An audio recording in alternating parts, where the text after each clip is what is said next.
Hi, and welcome to the Health for Life podcast for those who want to build strong trucks and strong bodies.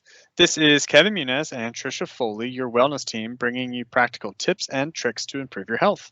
Hey, everybody. Thanks for listening in.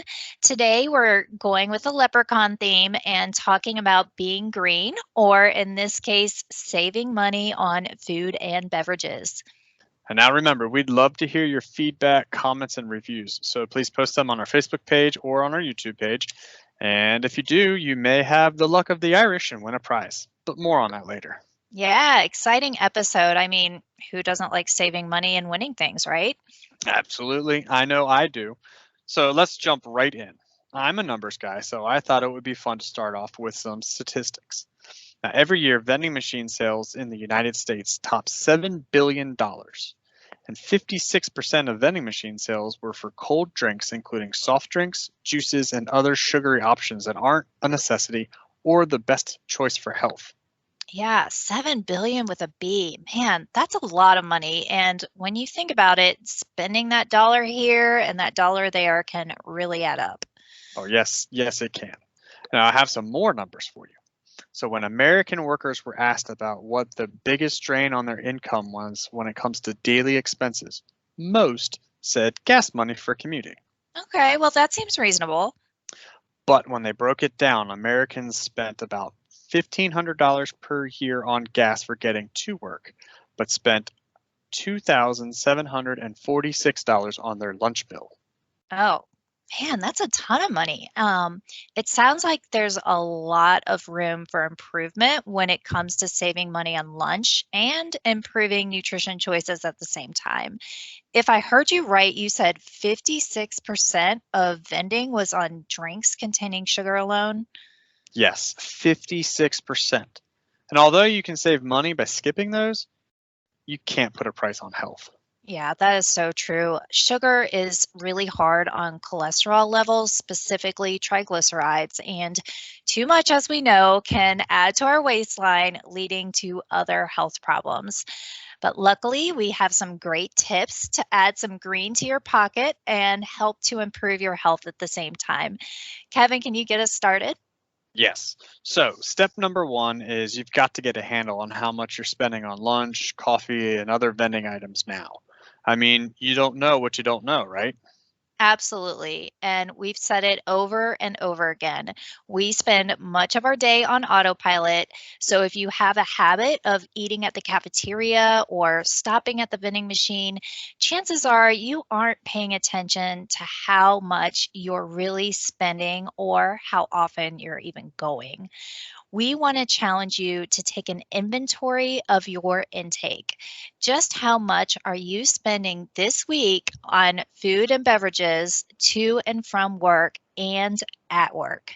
How often are you grabbing and going instead of planning and packing? Yes, and we want to reward you for taking this challenge.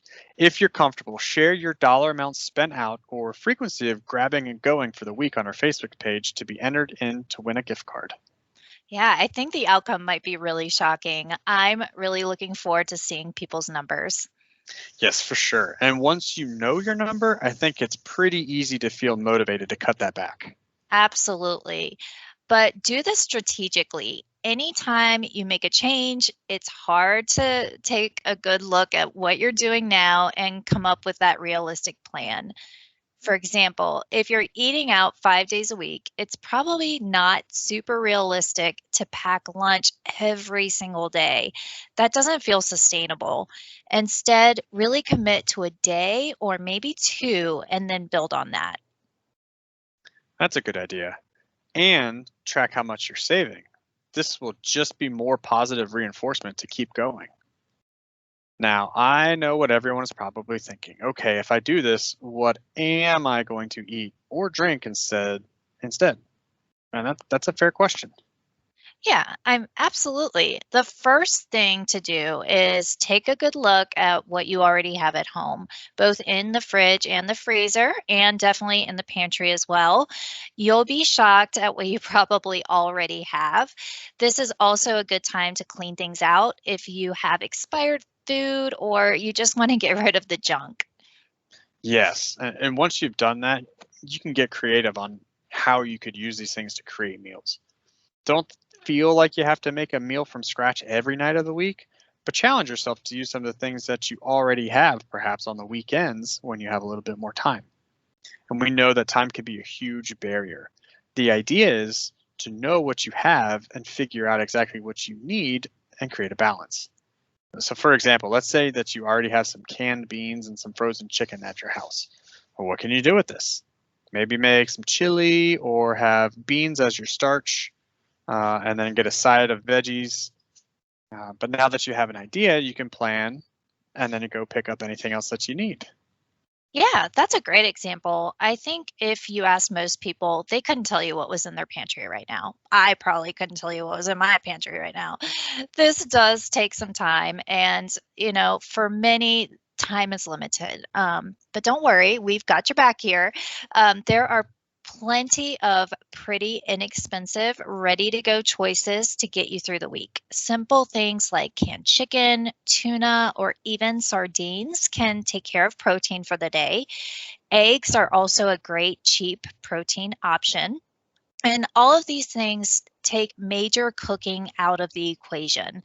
As far as grab and go, whole wheat pitas or low carb wraps stuffed with these protein options make a great, quick, easy, and portable way to get a quick, healthy lunch.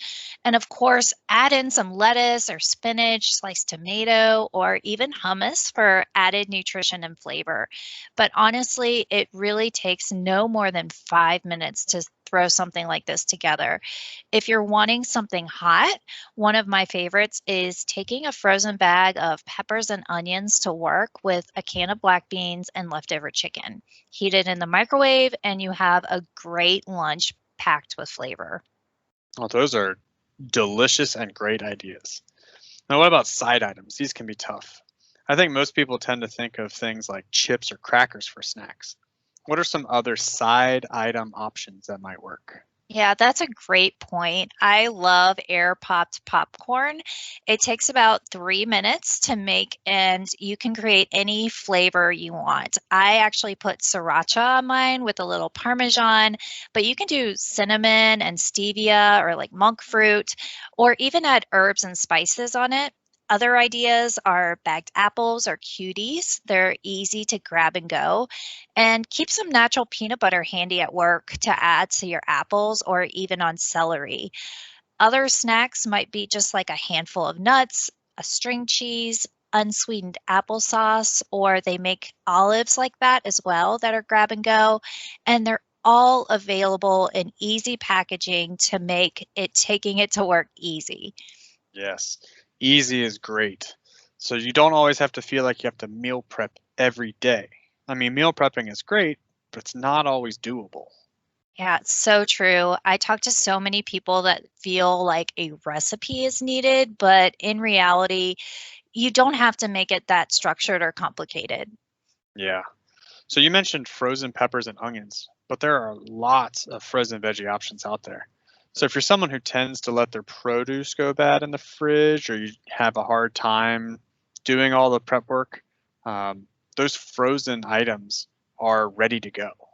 You save money too because they don't add to your food waste in terms of spoilage. Yeah, such a great point. The options are really endless these days. You could do broccoli, riced cauliflower, or even frozen green beans, which are usually a safe choice as far as food preferences go. What if someone does want to prep? What are your suggestions there? Well, I'm a big fan of cooking once and eating twice. So if I make dinner, I purposely make more than I need and I just put it in a lunch container for the next day. That just cuts way down on the work. And if you're coming off of a weekend where you did eat out, ask the waiter for a to-go box at the beginning of the meal and then save half of that meal for the next day, Monday lunch. That way you don't have to worry about doing all the prep work. It's going to save you money and keep your portions in check at the same time. And as for getting the to go box at the beginning, remember it's all about out of sight, out of mind. which is such a powerful tool. If you wait till the end of your meal to ask for a to-go box, I guarantee you will end up eating more and having less left over for the lunch the next day. Oh, that is a smart tip right there. Yeah, we tend to do a lot of crock pot or Instapot meat early in the week, so that way it's already cooked for the week, so we can just season it with different things. That way we can do like chicken enchiladas one day or have barbecue chicken a few days later. Yeah, that's a great idea too. I love having that foundation of protein and then adding different flavors throughout the week.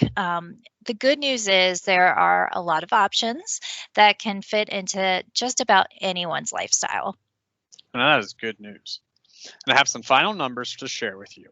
So if you eat out about 4 days per week and substitute by packing, you can expect to save about $100 a month.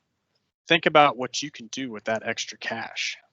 I think anyone would love to have an extra $100. Well, we'd love to hear your ideas and strategies as well. So to make sure to post them on our Facebook page, along with your current eating out frequency or amounts that you're spending over the work week. And you can be entered into a gift card raffle for that. For more tips and tricks, you can also schedule a health coach meeting session with Trisha at no cost by using the Care Here app.